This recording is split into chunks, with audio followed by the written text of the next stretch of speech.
The leader of Hamas says it's up to Israel to stop the fighting that has killed nearly 100 people and wounded hundreds on both sides of the conflict.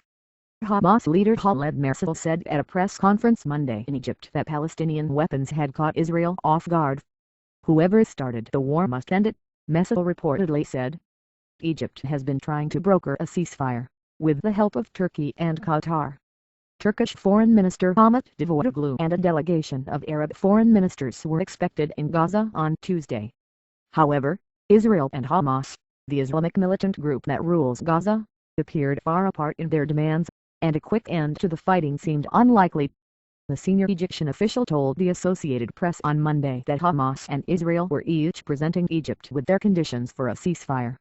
"I hope that by the end of the day we will receive a final signal of what can be achieved," said the official, who is familiar with the indirect negotiations.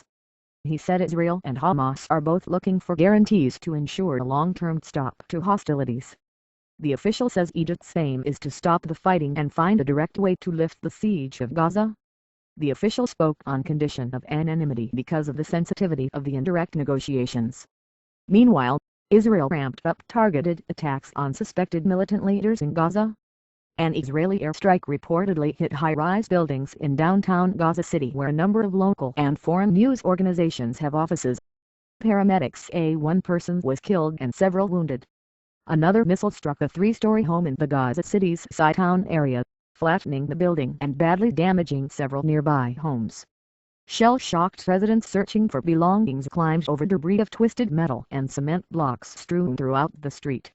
Overall, the offensive that began Wednesday killed 94 Palestinians, including 50 civilians, and wounded some 720 people, Gaza Chief official Ashraf al-Qudra said. Among the wounded were 225 children, he said. On the Israeli side, 3 civilians have died from Palestinian rocket fire and dozens have been wounded. An Israeli rocket defense system has intercepted hundreds of rockets bound for populated areas. Hamas fighters have fired hundreds of rockets into Israel in the current round of fighting, including 75 on Monday, among them one that hit an empty school. 20 rockets were intercepted by the Iron Dome anti-missile battery, police spokesman Mickey Rosenfeld said. Rockets landed in open areas of Beersheba, Ashdod, Ashkelon. Schools in southern Israel have been closed since the start of the offensive Wednesday.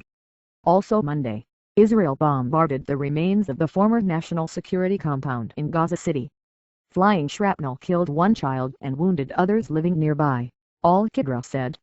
5 farmers were killed in 2 separate strikes, al-Qudra said, including 3 who he said had been mistakenly identified earlier by Hamas security officials as Islamic Jihad fighters.